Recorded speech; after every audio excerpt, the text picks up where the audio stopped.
नमस्कार, स्वागत है आपका ईवीएस क्लासेस में। तो आज की जो क्लास है उसमें हम लोग इक्वेशन ऑफ मोशन को कवर करेंगे और ये जो है इसका जो डेरिवेशंस है, सभी इक्वेशंस के जो डेरिवेशन है उनको ग्राफिकल मेथड से भी समझेंगे। लेकिन उससे पहले मैं आपके 2 मिनट लेना चाहूँगा।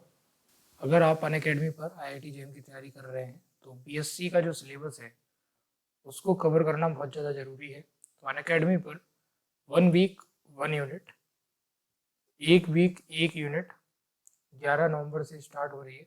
ठीक है, फिजिक्स के लिए भी और अन्य सब्जेक्ट के लिए भी। तो फिजिक्स के लिए अमित रंजन सर आपको इससे रूबरू करवाएंगे और क्या क्या इसके अंदर आपको पढ़ने को मिलेगा ये पूरा मैं आपको डिस्क्रिप्शन में आपको लिंक मिल जाएगा, तो वहाँ जाके आप उस पर जब क्लिक करेंगे तो आपको पूरी डिटेल यहाँ पे मिल जाएगी। Success mantra physics Amit Ranjan mathematical methods. तो इसमें हम मैथमेटिकल मेथड्स का जो पूरा पोर्शन रहता है उसको कवर किया जाएगा और इसमें पार्शियल डिफरेंशियल इक्वेशन पहला जो 11 नवंबर से स्टार्ट होगा लेक्चर वो है पार्शियल डिफरेंशियल इक्वेशन। उसके बाद सेकंड आप देख सकते हैं यहाँ पे 12 नवंबर को जो है वो है सक्सेस मंत्र का लीनियर पार्शियल डिफरेंशियल इक्वेशन। फिर सक्सेस मंत्र का ही 13 नवंबर को जो है वो है non linear partial differential equation. Then application partial differential equations. ठीक है, ये 14 नवंबर को। उसके साथ ही यहाँ पे लाइव क्विज आपको मिलता है, तो ये एक अनअकैडमी पे आपको देखने को मिल जाता है। लाइव क्विज का आनंद आप ले सकते हैं। इसी के साथ आपके जो डाउट्स रहते हैं, लाइव क्लास जब रहती है तो इसमें आप अपने डाउट्स भी पूछ सकते हैं लाइव क्लास के दौरान ही। तो ये एक अच्छा मौका है, आप यहाँ पे जाके गेट सब्सक्रिप्शन पर क्लिक करेंगे जैसे ही, तो वहाँ पर आपके सामने ये पेज खुलेगा। ये पेज आपको यहाँ पे देखने को मिल जाएगा। आप यहाँ पे सब्सक्रिप्शन ले सकते हैं अपनी चॉइस के अकॉर्डिंग। ठीक है, आप यहाँ पे रेफरल कोड भी यूज़ कर सकते हैं, तो आप रेफरल कोड में यूज़ कर सकते हैं ANUGRAH। ठीक है, तो जैसे ही आप यहाँ पे अनुग्रह यूज़ करेंगे और अप्लाई पे क्लिक करेंगे तो आप देख सकते हैं 10% यहाँ पे लेस हो जाता है। तो आप यूज़ कर लीजिए और गेट सब्सक्रिप्शन कर लीजिए और अनअकैडमी पर इसका एंजॉय करिए। तो चलिए स्टार्ट करते हैं अपना लेक्चर इक्वेशन ऑफ मोशन को। और यहाँ पे आप देख सकते हैं ग्राफिकल मेथड्स। और इक्वेशन ऑफ मोशन की अगर हम बात कर रहे हैं तो उससे पहले हमें जानना जरूरी है कि वेलोसिटी एंड एक्सेलरेशन क्या होता है। ठीक है, तो वेलोसिटी के बारे में मैंने पिछले लेक्चर में भी आपको बताया था, motion in a straight line में।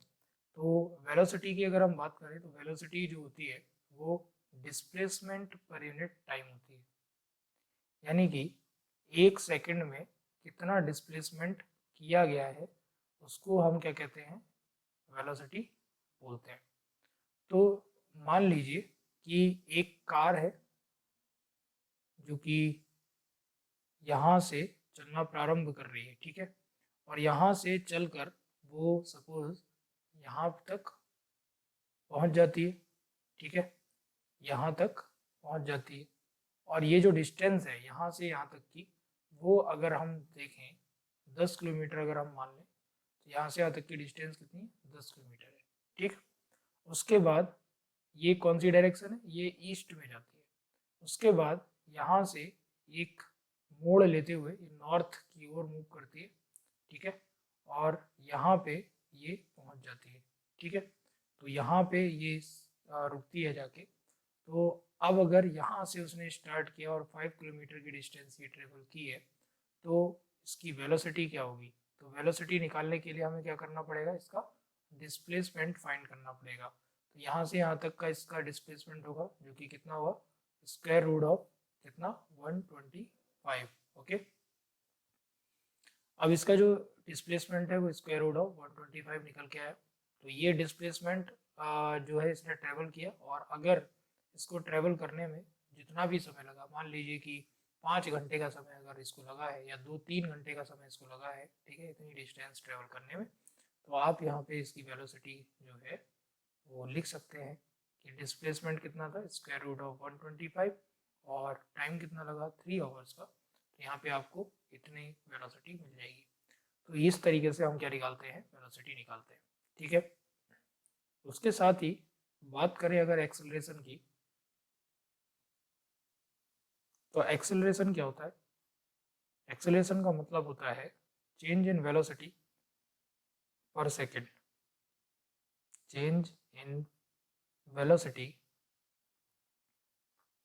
पर सेकेंड, ठीक है। एक सेकेंड में वेलोसिटी में कितना चेंज आ रहा है तो उसको हम एक्सेलरेशन कहते हैं, या फिर rate of change of velocity is called acceleration, ऐसा भी बोल सकते हैं।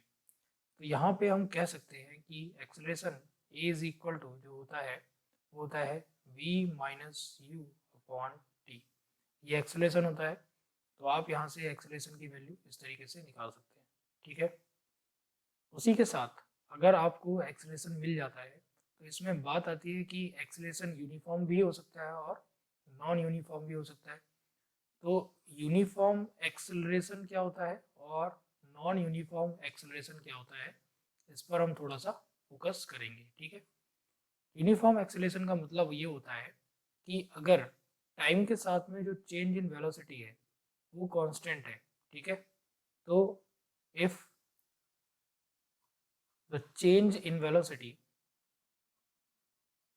change in velocity with respect to time is constant, then the acceleration is known as, then the acceleration is uniform, ठीक है, ऐसा लिख लेते हैं, the acceleration is uniform, ठीक है। अब अगर ये कांस्टेंट नहीं है, अदरवाइज यहाँ पे लिख लीजिए, अदरवाइज क्या होगा, अदरवाइज नॉन यूनिफॉर्म, ठीक है। तो यूनिफॉर्म और नॉन यूनिफॉर्म आपको क्लियर हो गया। अब इसको एक एग्जांपल से समझते हैं। जैसे अगर हम वीटी ग्राफ ले लें, ठीक है, वीटी ग्राफ क्या शो करता है, वी वाई एक्सिस पर और टाइम किस पे लेंगे, हम एक्स एक्सिस पर ले लेते हैं। तो वी एंड टी ग्राफ मैं ले लेता हूँ। तो यहाँ पर मान लेते हैं कि एक ग्राफ है जो कि कुछ इस तरीके से है, ठीक है। तो इसका जो ये ग्राफ आपको दिख रहा है, ये जो स्लोप है, ये स्लोप क्या शो करता है, ये एक्सेलरेशन को शो करता है। और अगर ये सिंपल लाइन है तो ये यूनिफॉर्म एक्सेलरेशन है। और अगर यही आपको ग्राफ कुछ इस तरीके से मिले,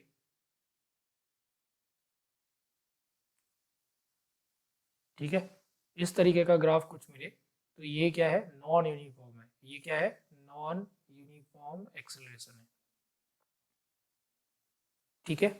ये नॉन यूनिफॉर्म एक्सेलरेशन है और जबकि ये यूनिफॉर्म एक्सेलरेशन है, ठीक है। यानी कि एक अगर सिंपल लाइन मिलती है वीटी ग्राफ में तो वो यूनिफॉर्म एक्सेलरेशन आता है, और अगर सिंपल लाइन नहीं मिलती है और ये जिगजैग या फिर कर्व मिलता है तो उसको हम क्या बोलते हैं, नॉन यूनिफॉर्म एक्सेलरेशन बोलते हैं।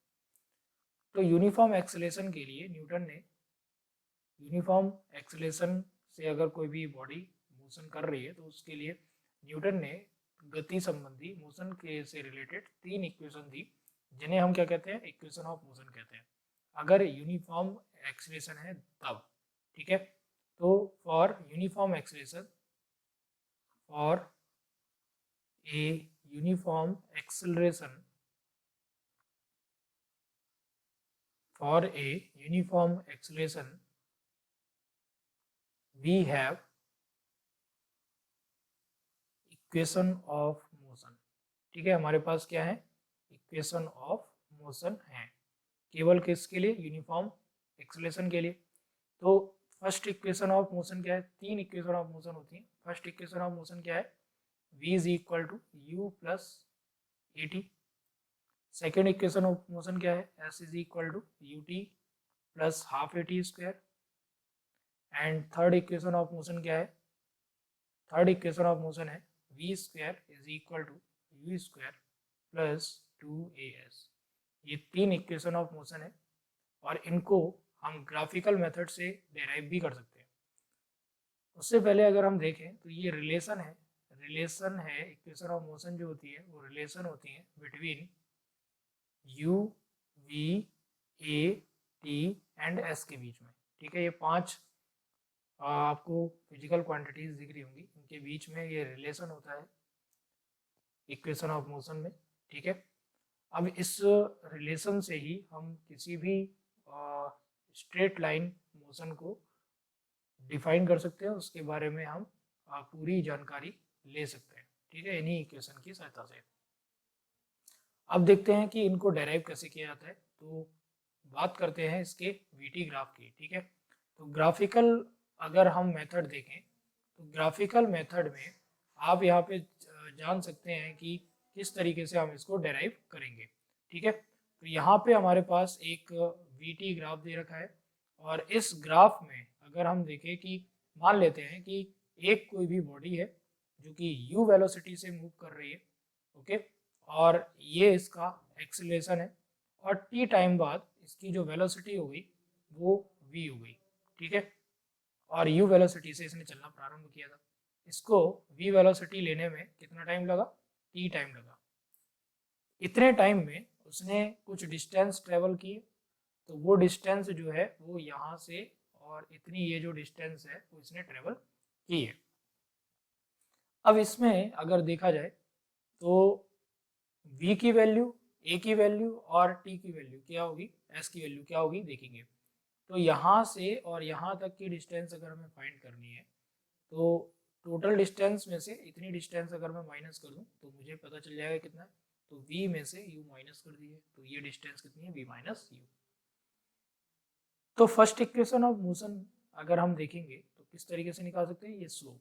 तो ये जो एक्सेलरेशन है वो क्या होता है, स्लोप के इक्वल होता है। तो स्लोप क्या होता है, d y over d x, del y over del x.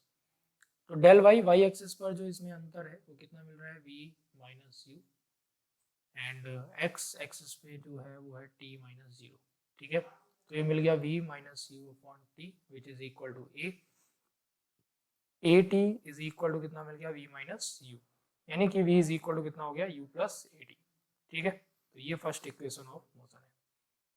बाकी की दो इक्वेशन जो है वो हम नेक्स्ट लेक्चर में कवर करेंगे। तो मिलते हैं नेक्स्ट लेक्चर में, तब तक के लिए अपना बहुत ध्यान रखिए। Bye bye and take care.